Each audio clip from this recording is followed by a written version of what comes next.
विद्यालय छात्री को निर्यातना सुरक्षा पाई ओडिशा शिक्षा विभाग पक्षरु निर्देश।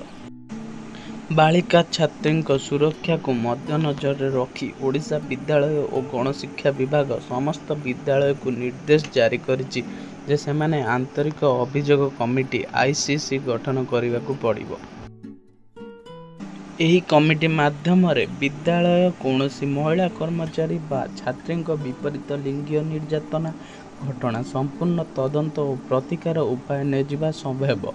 संपूर्ण कमिटी रे महिला कर्मचारी बाहर निरपेक्ष सदस्य और शिक्षयित्री माने सदस्य भावे अंतर्भुक्त हेबे। जरूरी हेल्पलाइन नंबर गुड़िक जमिति कि महिला हेल्पलाइन 181, शिशु हेल्पलाइन 1098, पुलिस हेल्पलाइन 112, सूरत छात्री केंद्र सखी हेल्पलाइन 180034573131। एही हेल्पलाइन गुड़िक सह तुरंत जोगाजोग एवं सूचना जे कौनसी अभियोग स्कूल अथवा विद्यालय आईसीसी कमिटी किंबा ऊपर दिया जाइतिबा हेल्पलाइन द्वारा दाखल करि परिबे। एही हेल्पलाइन नंबर गुड़िक निजे टिपि रखंतु एवं निजर परिवार एवं आत्मीय स्वजन सहित रील्स टी शेयर करंतु।